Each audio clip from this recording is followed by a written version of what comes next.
Nos encontramos en Asuán, Egipto, y nos dirigimos hacia Philae, una isla que tiene hermosos templos grecorromanos dedicados a la diosa Isis. Y para atravesar el lago Nasser tuvimos que tomar estos botes que son conducidos por los nubios. Los nubios son una etnia bastante antigua que se asentaron en la zona central del Valle del Nilo, y este lago Nasser es el mismo que pudimos contemplar en Abu Simbel. Y bien, ya llegamos. El primer monumento arquitectónico que pudimos contemplar es el siguiente. Se le conoce como Kiosco de Trajano, ya que así se llamaba el emperador romano que lo mandó construir, y se cree que dentro de este kiosco se albergaba la barca de la diosa Isis. Recordemos que las barcas tienen una función bastante importante en la cosmovisión egipcia, pues estaban destinadas a transportar al difunto al más allá, para que se pueda reunir con Osiris, esposo de Isis, y dios de la resurrección, el único que podía otorgar la vida eterna. Plutarco nos narra en el libro de los muertos que cuando Set asesinó a su hermano Osiris, posteriormente lo arrojó al río Nilo y lo dejó a merced de las aguas, y que fue justamente Isis, experta en magia, quien lo encontró. Lamentablemente, el malvado Set se enteró, y esta vez despedazó el cuerpo de Osiris en 14 trozos, esparciéndolos por todo Egipto. Esto lo hizo en ausencia de Isis, quien, a su regreso, contempló desolada el ultraje que se había cometido con el cuerpo de su esposo, pero de nuevo emprendió la búsqueda de los trozos de su marido. Esto lo hizo sobre una barca de papiro, donde navegó por el Nilo, mientras los cocodrilos respetaban la frágil embarcación, porque estaban seguros de que a bordo viajaba la diosa, incansable en su amor por el esposo muerto. Cuando Isis encontraba uno de los trozos del cadáver, levantaba un sepulcro para señalar el lugar,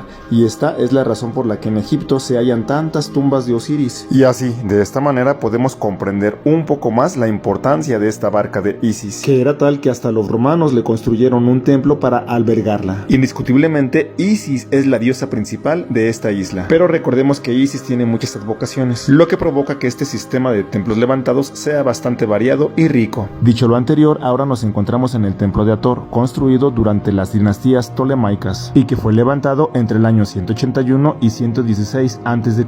Recordemos que durante estas dinastías fue la construcción de Alejandría, y del culto a Serapis, otra advocación de Osiris, y que estas dinastías anteceden al periodo romano, que marca el fin de la época faraónica tras la derrota de Cleopatra y Marco Antonio, a manos de Octavio, el futuro emperador César Augusto. Los últimos vestigios de la tradicional cultura del antiguo Egipto finalizan definitivamente a comienzos del siglo VI después de Cristo, con los últimos sacerdotes de Isis, que oficiaban justamente en estos templos de la isla de Philae, y que vieron su ocaso al proscribirse el culto a estos dioses paganos por el cristianismo. Desde el antiguo Egipto existe la Trimurti, la Sagrada Familia, el Padre, la Madre y el Hijo, este último representado por Horus, a quien podemos ver arriba de este portal en su forma de Hadith, la esfera alada, que es una abstracción del halcón, y que es el vencedor definitivo del malvado Set. Indiscutiblemente, Isis fue la diosa más venerada de todo el panteón femenino, y como podemos ver, su influencia fue tan grande que su culto pasó a los griegos y a los romanos, que la llevaron en sus conquistas por toda Europa hasta la lejana Britania. Todavía hoy, muchos de los puentes en Londres llevan la imagen de esta divinidad. En la época tardía del Imperio Romano, incluso su culto rivalizaba en importancia con el cristianismo, que ya comenzaba a afianzarse. Resulta interesante que en esta región de monumentos grecorromanos nos encontramos con estos bloques de mastabas, que eran tumbas y moradas, pero de las primeras dos dinastías. Las mastabas eran monumentos fúnebres y se consideraban precursoras de la pirámide escalonada. Muy cerca también nos encontramos con este templo de Augusto, primer emperador romano, y quien ya dijimos que derrotó a Cleopatra y a Marco Antonio. Por esta razón se le erigieron estos arcos del triunfo. Esta Cleopatra derrotada fue también una de las figuras más poderosas y carismáticas de la historia de Egipto, pues poseía una excepcional inteligencia, hablaba múltiples idiomas y poseía un conocimiento profundo en política y diplomacia. Esta líder audaz y estratégica se convirtió en un ícono de poder femenino, rompiendo estereotipos y mostrando una astucia sin precedentes en su trato con las figuras más poderosas de Roma. Incluso hay quien dice que Cleopatra era una encarnación de Isis. Hoy en día, la influencia de Isis y Cleopatra sigue viva, recordándonos la fuerza indomable del espíritu femenino,